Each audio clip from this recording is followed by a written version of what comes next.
Saya kira maaf Mas Ujang, Abang Ujang Bustami, kekuatan kesaktian beliau, karomah beliau itu sesuatu yang dititipkan oleh Allah kepada beliau. Itu sebetulnya bukan hanya dari kekuatan sholawat saja, banyak amalan-amalan yang diamalkan oleh beliau dari gurunya bersanad, entah itu hizib, entah itu amalan-amalan apa saja yang sudah dilatih oleh beliau. Bahasa Arabnya sudah diriyadhoi, apa bahasa Jawa wis ditirakati sama beliau itu, digembleng ya.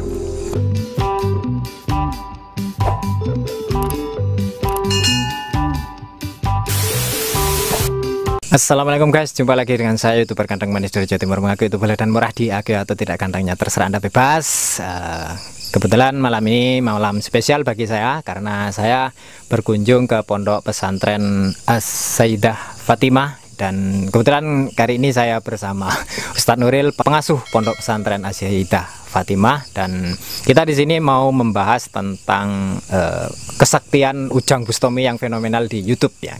Mungkin sudah tidak heran lagi ya bagi sobat YouTuber di sana Ujang Bustami ini, dan karena ya memang ekstrim ya menurut saya apa yang dilakukan konten-konten dari Ujang Bustami ini. Dan di sini saya tidak akan bicara banyak, biar nanti kita akan ambil keterangan, membedah apa sih sebenarnya yang kekuatan kesaktian dari Ujang Bustami, Ustadz Ujang Bustami dari Cirebon ya, dari Cirebon. Dan di sini kita langsung tanya-tanya langsung kepada pakar lah ya boleh dibilang di sini. Kan Ujang Bustami kan pondokan juga, dan di sini kan punya ada Ustadz Nuril, pengasuh pondok pesantren As-Sayyidah Fatimah, dan pasti mengerti lah kan, sama sanatnya pasti sama lah ya Ustadz ya. Jadi di sini gini Ustadz, apakah Pak Ustadz juga pernah menonton atau mengetahui tentang konten-konten Ujang Bustami yang kebetulan sudah viral dan ramai di media sosial, khususnya di YouTube? Monggo Pak Ustadz. Ujang Bustami ya, pernah nonton beberapa kali. Memang Masya Allah, tujuannya itu memang ya membongkar rahasia kekuatan dukun-dukun atau paranormal, atau kira-kira mungkin dianggap orang yang di luar syariah, mungkin pengobatan yang di luar syariat, atau praktisi apa mungkin itu yang oleh Ujang Bustami itu datang ke sana. Tahu. Jadi begini Ustadz, kebetulan kan banyak rasa penasaran yang yang terselip di pikiran banyak orang ya, karena setiap kali ada sesuatu yang ramai viral pasti diteliti oleh sobat YouTuber ya, tidak dicerna secara langsung ya. Karena gini, saya sering melihat konten-konten Ujang Bustami itu berhadapan-hadapan dengan dukun-dukun santet ya, yang ekstrim sekali, dan itu menurut saya apalagi di Jawa Timur ya pasti itu resikonya sangat gede sekali ya bagi Pak Ustadz Ujang Bustami, dan berani sekali. Begini Ustadz, itu kesaktian apa sih sebenarnya karena yang dimiliki oleh Ujang Bustami ini, sehingga seringkali kan kita lihat Pak Ustadz Ujang Bustami ini di depan ketika berhadapan-hadapan ya, membaca sholawat, tiba-tiba gerudak-geruduk lawannya ini, sang pemilik santet ini tepar dan kalah kayak gitu ya. Saya ya sering berhalusinasi membayangkan yang perbandingan antara kalau ini di dukun di Jawa Timur, dukun di Jawa Barat kayak gitu nanti. Dan di sini saya mohon penjelasan dari Pak Ustadz, barangkali nanti ada pemecah bagi kami ini yang ya boleh dibilang orang di bawah ini, agar apa sih sebenarnya kok setiap kali sholawat sakti sholawat yang kesaktiannya Ujang Bustami itu dari apa? Ya, monggo Ustaz. Jadi mengenai kesaktian Ujang Bustami, kenapa baru sekali dibaca sholawat Allahumma sholli ala Muhammad, langsung yang dihadapi itu langsung tepar seperti itu. Saya kira maaf Mas Ujang, Abang Ujang Bustami, kekuatan kesaktian beliau, karomah beliau itu sesuatu yang dititipkan oleh Allah kepada beliau. Itu sebetulnya bukan hanya dari kekuatan sholawat saja, banyak Banyak amalan-amalan yang diamalkan oleh beliau dari gurunya bersanad, entah itu hizib, entah itu amalan-amalan apa saja yang sudah dilatih oleh beliau. Bahasa Arabnya sudah diriyadhoi. Apa bahasa Jawa wis ditirakati sama beliau itu. Digembleng ya. Sehingga beliau itu menjadi orang yang anggaplah sakti seperti itu. Ya bukan anggap, memang sakti, punya kelebihan seperti itu ya. Kalau misalkan beliau mengelak, oh enggak, kekuatan saya itu misalkan ya hanya dari sholawat, saya nggak pernah ngamalkan apa-apa misalkan. Oke. Apakah bisa memang sholawat itu bisa menjadi penghancur santet, penghancur apa namanya sihir ya, apa atau pelet apa saja?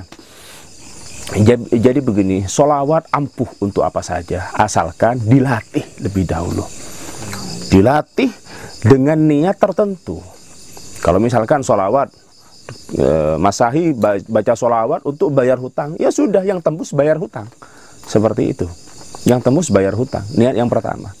Menjadi Ujang Bustami ini niatnya memang untuk ingin menjadi penghancur santet atau melawan santet, seperti itu. Dia baca sholawat ya, baca sholawat sampai sudah punya energi sholawat di dalam dirinya, mendapatkan syafaat Rasulullah, mendapatkan rahasia-rahasia atau nur sholawat dalam dirinya, sehingga dengan kekuatan sholawat yang sudah dilatih itu beliau mendapatkan kekuatan, kelebihan dari Allah untuk dapat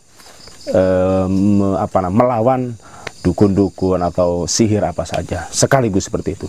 Kalau tidak dilatih, ya, misalkan jenengan ada dukun moro-moro dibaca sholawat, ya tepar, nggak latihan, seperti itu. Jadi memang perlu apa itu? Riyadhah, tirakat dan niat ijazah. Nah, untuk ijazah itu sebetulnya sholawat itu tidak perlu ijazah, sudah ada ijazah dari Allah, perintah sekaligus ijazah. Ijazah itu apa kan? Minta izin, seperti itu. Kalau sudah perintah ya sudah tidak perlu minta izin. Nah, akan tetapi itu pada dasarnya.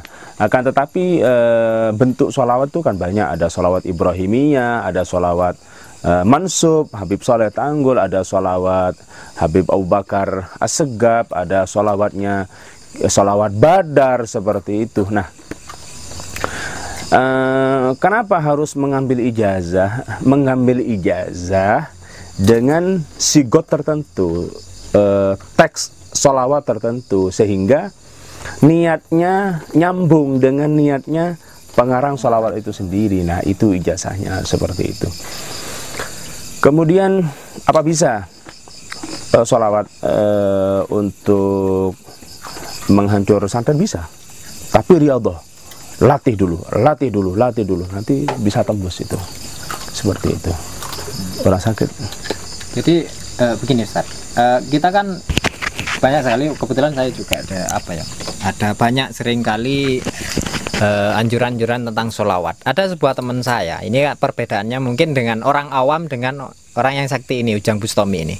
Kebetulan kan teman saya itu kan sudah banyak pakai sholawat, baca sholawat, mengamalkan sholawat, akan tetapi kejadian sendiri teman saya itu kena santet. Sudah sholawatnya saya tahu sendiri dia ribuan. Akan tetapi kenapa teman saya ini tetap masuk, santetnya itu masuk ke dalam dirinya, dan kebetulan kita melihat Ujang Bustami, fenomena Ujang Bustami ini pakai sholawat mampu melawan santet, dan teman hanya beberapa sholawat saja sudah tepar. Iya. Teman saya ribuan kok sampai ya tetap masuk. Ya. Saya nanya dulu, teman jenengan itu, teman Anda itu baca sholawatnya kan sudah dulu itu niatnya apa dari awal, misalkan apa hanya ingin mendapat syafaat Rasulullah biasa, apa kelancaran rezeki atau ketenangan hati, tidak khusus untuk melawan santet kan. Nah, seandainya dari awal memang sudah niat khusus untuk melawan santet, melawan sihir, melawan apa saja, saya yakin tidak akan masuk itu, karena sangat ampuh sekali sholawat itu. Artinya pesan saya untuk jenengan dan semua yang melihat video ini, baca sholawat. Jadi baca sholawat beberapa ribu, niatkan umum untuk keselamatan dunia akhirat, dan beberapa ribu lagi diniatkan, diistiqomahkan, dilatih setiap hari, ya, dilatih setiap hari, dan hanya diriyadhoi setiap hari untuk baca sholawat dengan niat tertentu. Insya Allah seperti itu. Terus ya dalil. Jadi gini, kalau ini kan orang ini kan banyak yang kadang-kadang orang tanya selalu ada apa-apa kayak gitu, tanyakan dalilnya Ustaz. Masalah sholawat ini kan kebetulan fenomena di Indonesia juga fenomena nyinyir itu banyak. Jadi kita minta penjelasan dalil tentang sholawat ini, sehingga orang yang bersolawat di rumah, teman-teman saudara-saudara kita yang menonton video ini mau bersolawat itu paling tidak was-was lagi, ternyata ada dalilnya kayak gitu. Jelas, setiap orang muslim, setiap dia yang penting dia punya beragama Islam, tidak perlu dalil lagi untuk sholawat itu. Sholawatnya dalilnya sudah jelas, perintah dari Allah, innallaha wa malaikatahu yusholluna 'alan nabi ya ayyuhalladzina amanu shollu alaihi wasallimu taslima. Sholawatlah kalian semuanya kepada Rasulullah, kepada Nabi Muhammad, wasallimu taslima, dan kirimkanlah salam kepada beliau, seperti itu. Itu dalil dari Al-Quran itu. Artinya perintah dari Allah Subhanahu wa Ta'ala. Oke, cukup jelas ya Sobat YouTuber. Kemungkinan besar nanti kita akan membuat video lagi, dan terima kasih buat Pak Ustadz ya, Bang. Nah, nanti kalau ada yang kurang paham atau bisa ditanyakan di apa namanya? Ya, nanti kita akan cantumkan kolom deskripsi saya, nomor WA Pak Ustadz ya, dan bisa. Alamat pondok pesantrennya juga di Jawa Timur. Dan nanti Pak Ustadz juga punya channel YouTube, nanti kita akan taruh link deskripsinya di dalam kolom deskripsi ya. Channel Pak Ustadz, WA-nya Pak Ustadz. Saya barangkali mau ada sobat-sobat YouTuber yang mau konsultasi dengan Pak Ustadz ya. Silakan. Tapi channel saya khusus dakwah. Ini hanya collab, selingan kolaborasi. Selingan apa ya? Ya memang tidak bisa dipungkiri lah. Ilmu hikmah itu ada, dan sharing lah kita. Sharing. Bisa saya bersedia kalau misalkan ada yang mau menghubungi saya untuk apa saja, monggo. Oke, terima kasih Pak Ustadz sekali lagi ya. Semoga apa yang disampaikan oleh Pak Ustadz tentang Ujang Bustami, kesaktian Ujang Bustami, yang selama ini kita orang yang di bawah, orang awam ini kan, wah sakti dengan sholawat kayak gitu kan, berbagai tafsir, multi tafsir kan Ustadz. Jadi kita di sini akhirnya dengan penjelasan Pak Ustadz yang juga notabene pondok pesantren, dan kebetulan Ujang Bustami itu sebenarnya saya pernah nonton. Dia katanya pernah mondok di Legia, di Kediri, dan di Pondokan Hikmah di Grobogan. Jadi ya intinya dari semua ini baca sholawat dan latih terus menerus dengan niat tertentu, insya Allah jebol itu niatnya itu. Jadi tergantung niatnya ya Ustaz ya. Oke. Ojo lali sholawat dulur ya. Sukses selalu ya buat Bang Ujang Bustami ya, sudah membuat heboh dan fenomenal ya dunia maya ke YouTube ya. Oke, sekian dulu. Jangan lupa nanti kunjungi channel Ustadz Nuril ya, pengasuh pondok pesantren Sayyidah Fatimah. Dan saya akan taruh nomor WA-nya juga di kolom deskripsi, barangkali Anda mau konsultasi kayak gitu. Dan sekian dulu ya guys. Silakan Anda, jangan lupa support terus channel ini, subscribe, like, dan share ya, karena layanan subscribe ini gratis untuk Anda, tidak akan menambah hutang negara. Terima kasih.